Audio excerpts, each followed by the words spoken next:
Assalamualaikum warahmatullahi wabarakatuh. Bismillahirrahmanirrahim. Alhamdulillahi wa kafa. Wassalatu wassalamu ala sayyidina Muhammadinil Mustafa wa ala alihi wa sahbihi ahli sidqi wal wafa, amma ba'du.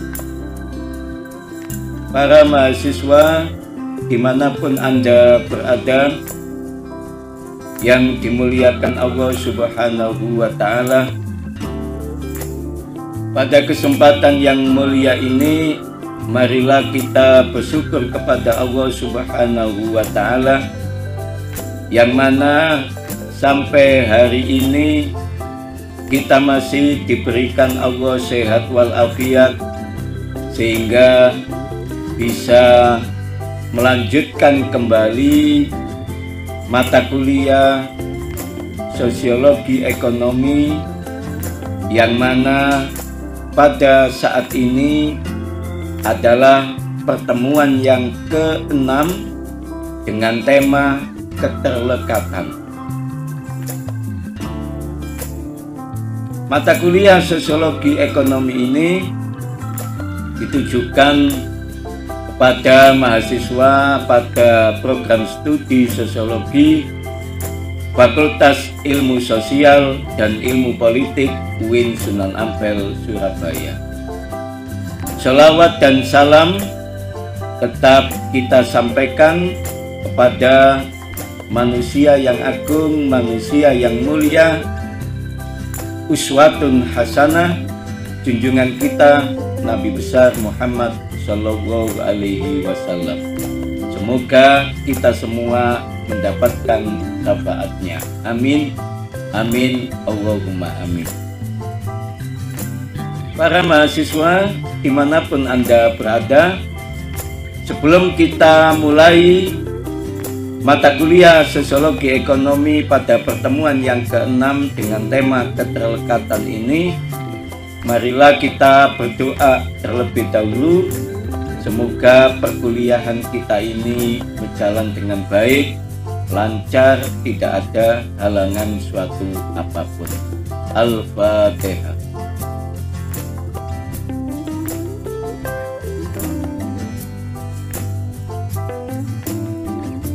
Amin, amin, Allahumma amin. Para mahasiswa dimanapun Anda berada, selanjutnya apa sih yang dimaksud dengan apa sih yang dimaksud dengan keterlekatan? Maka pada pertemuan ini kita awali dengan pengertian keterlekatan. Menurut yang pertama, menurut Granovetter tahun 1985 mengatakan bahwa keterlekatan adalah merupakan tindakan ekonomi yang disituasikan secara sosial dan melekat dalam jaringan sosial personal yang sedang berlangsung di antara para aktor. Tidak terbatas pada tindakan aktor secara individual, tetapi menyangkut tindakan perilaku ekonomi yang lebih luas dalam jaringan hubungan sosial. Yang kedua, dalam pembentukan harga dan penataan proses kelembagaan dalam masyarakat yang harus berpijak pada seluruh kepentingan masyarakat. Ini pengertian yang pertama. Kemudian pengertian keterlekatan yang kedua disampaikan oleh Polanyi pada tahun 1957 yang mengatakan yang pertama, keterlekatan itu dibagi dua macam. Yang pertama, keterlekatan pada masyarakat pra-industri.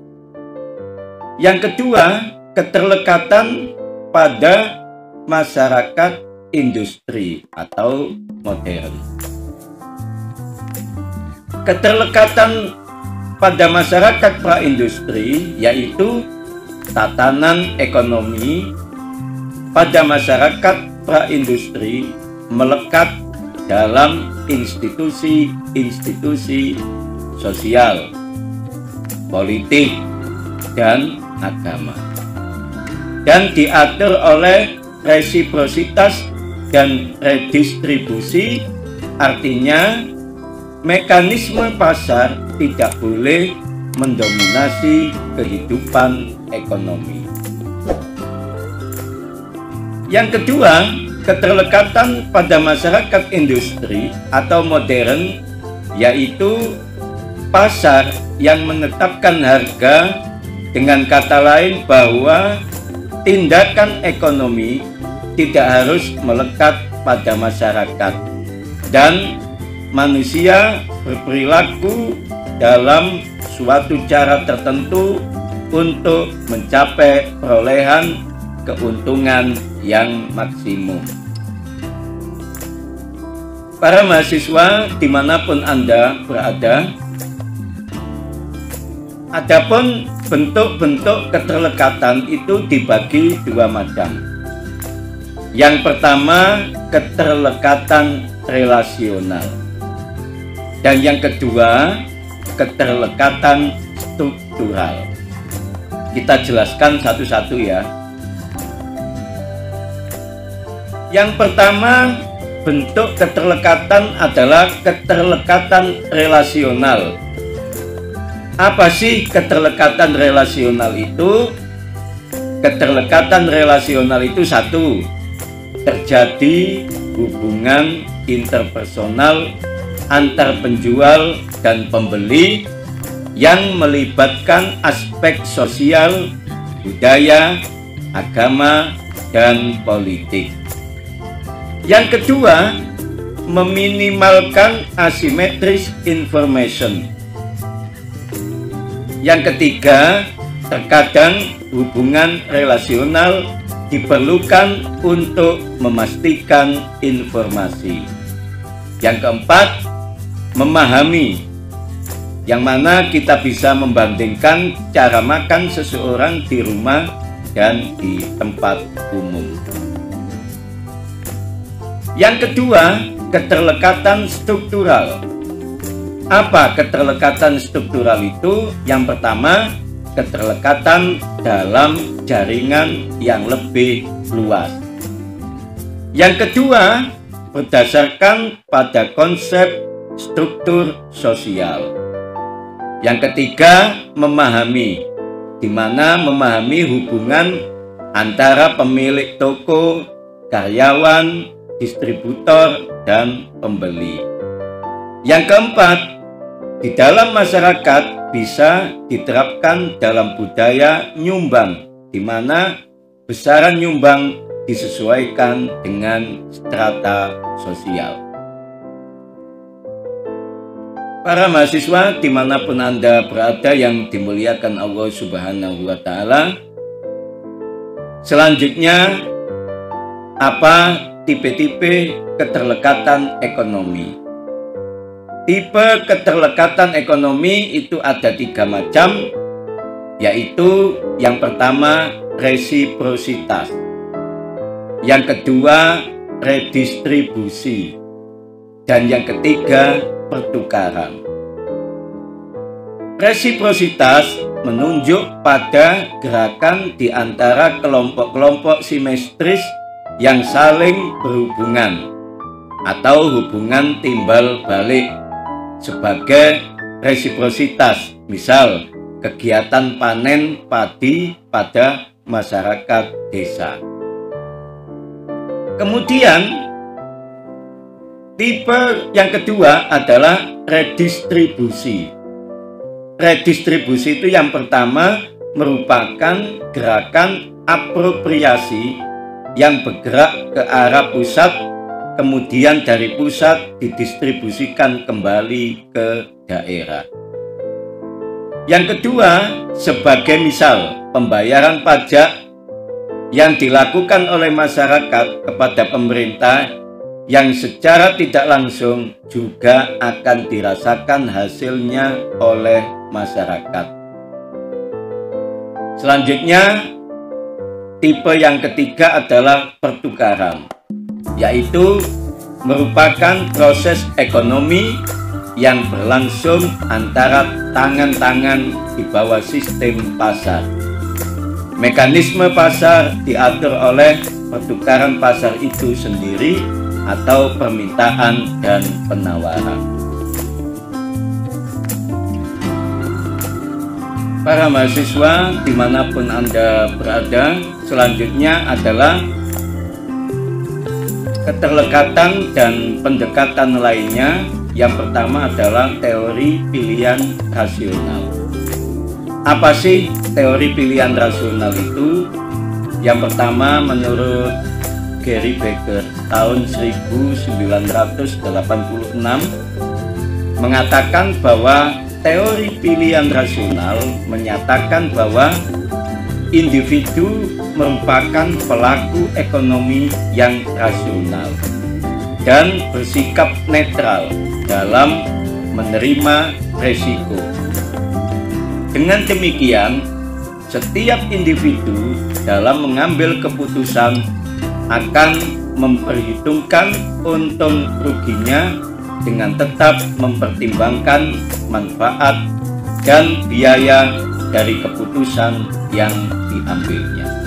Saudara-saudara, yang kedua, teori pilihan rasional menurut James Kuhlman mengatakan bahwa teori pilihan rasional tampak jelas dalam gagasan Kuhlman ini bahwa tindakan perseorangan itu mengarah pada suatu tujuan,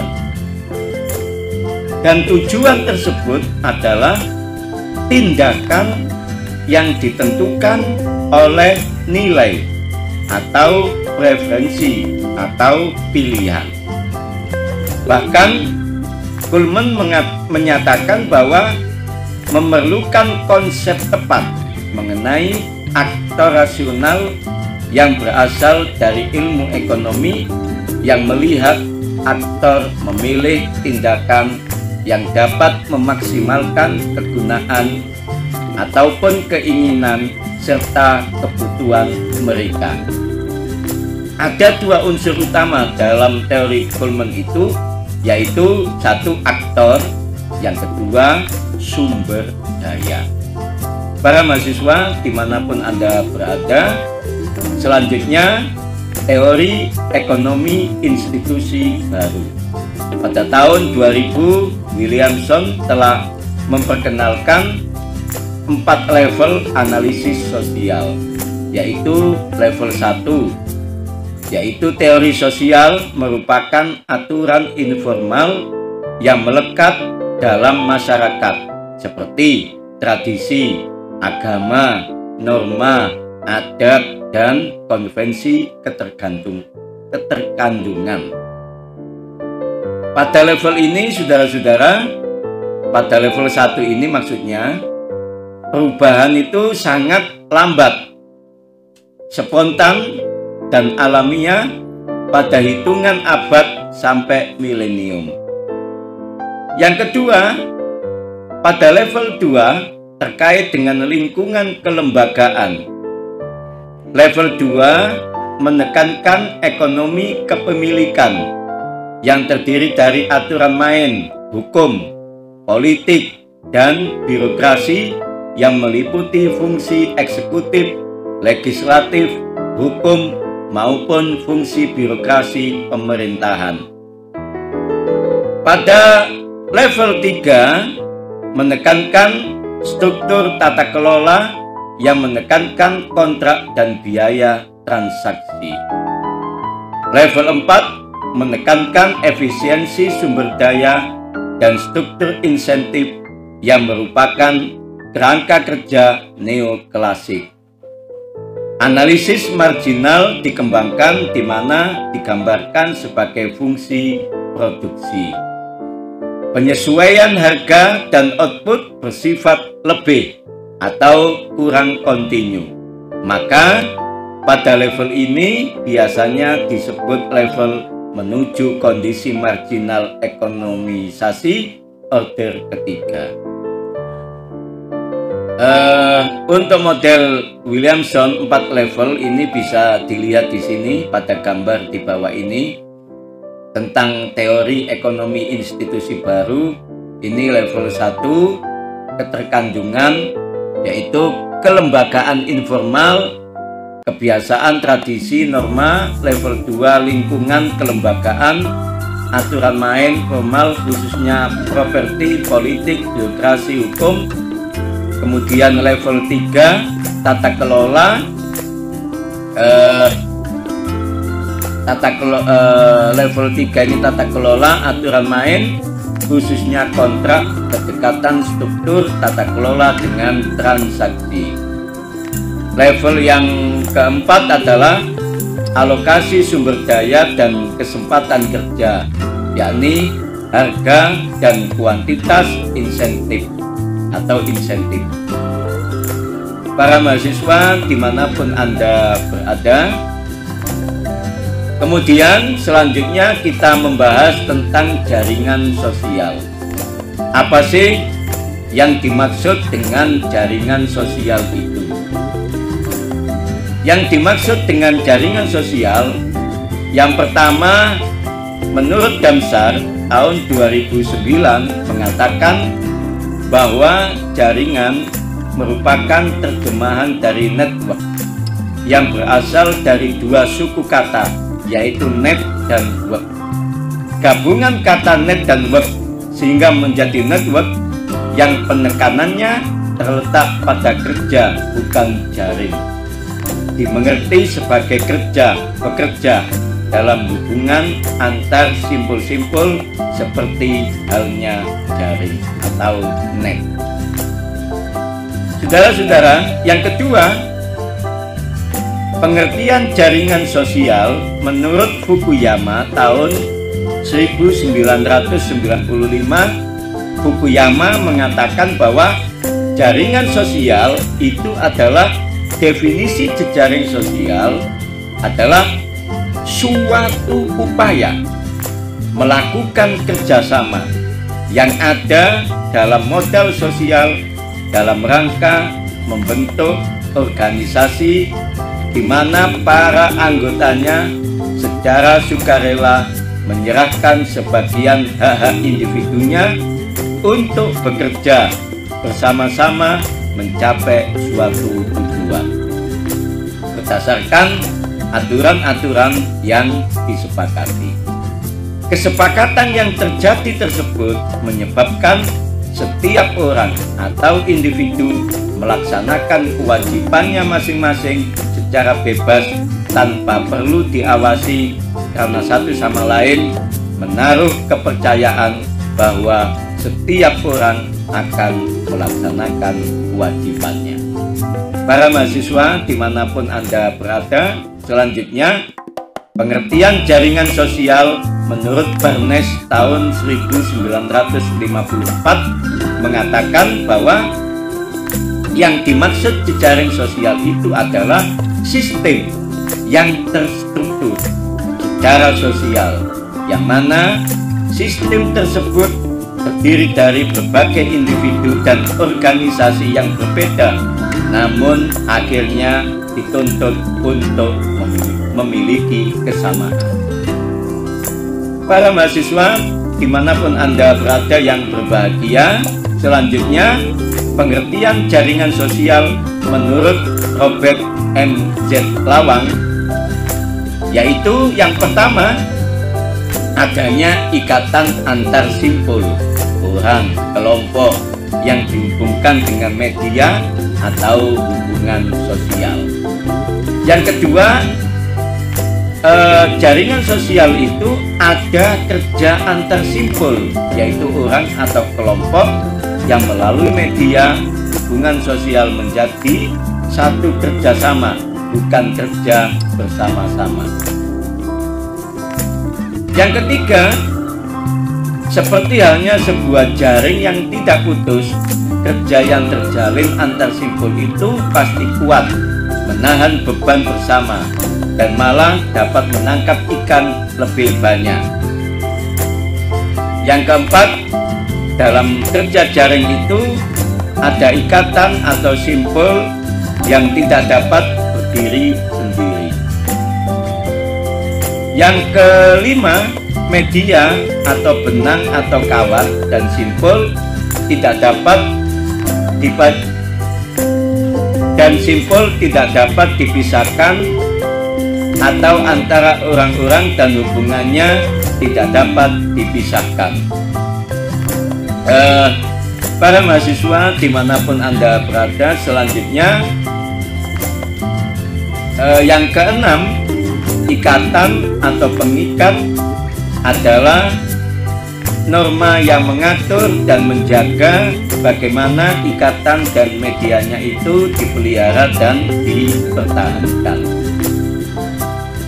Para mahasiswa dimanapun Anda berada yang berbahagia, selanjutnya pengertian jaringan sosial menurut Granovetter dikatakan bahwa yang dimaksud jaringan sosial itu merupakan modal utama pada sektor perekonomian. Ia menegaskan bahwa keterlekatan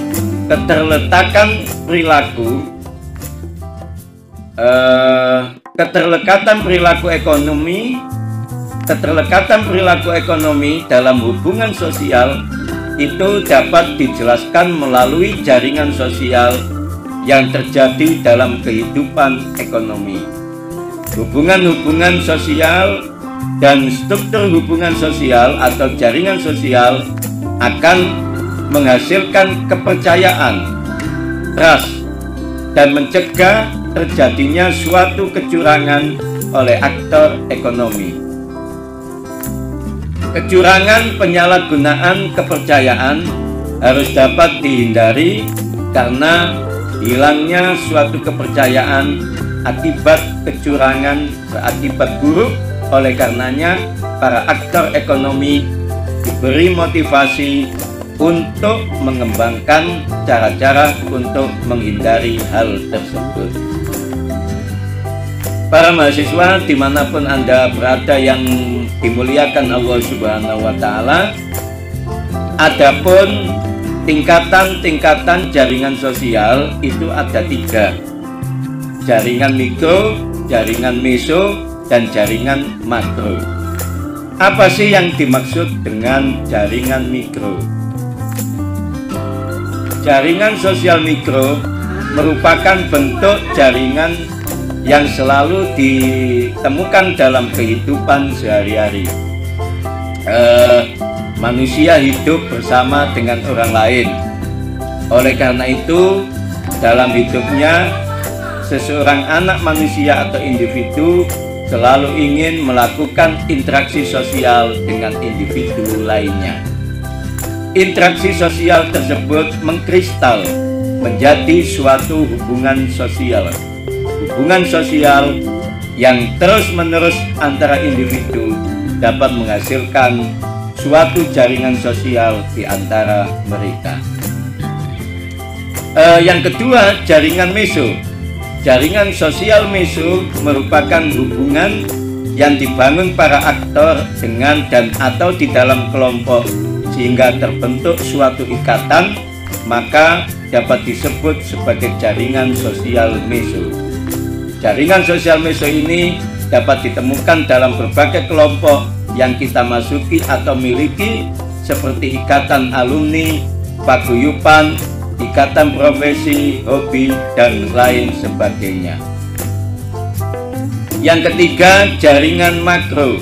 Jaringan makro merupakan ikatan yang terbentuk karena terjalinnya simpul-simpul dari beberapa kelompok. Dengan kata lain, jaringan makro terwujud dari ikatan antara dua kelompok atau lebih. Kelompok dalam konteks ini biasa dalam bentuk organisasi institusi, atau bahkan bias pula, atau bahkan biasa di dalam negara. Para mahasiswa dimanapun Anda berada, kemudian teori jaringan sosial itu pada prinsipnya yang pertama, ikatan-ikatan di kalangan para aktor biasanya simetris, baik di dalam maupun intensitas. Para aktor saling menyuplai satu sama lain dengan hal-hal yang berbeda, dan mereka melakukan hal itu dengan intensitas yang lebih besar atau lebih kecil. Yang kedua, ikatan-ikatan antara individu harus dianalisis di dalam konteks struktur jaringan-jaringan yang lebih besar. Yang ketiga, penyusunan ikatan-ikatan sosial menyebabkan berbagai jenis jaringan tidak acak, non-random network. Di satu sisi, jaringan-jaringan bersifat transitif.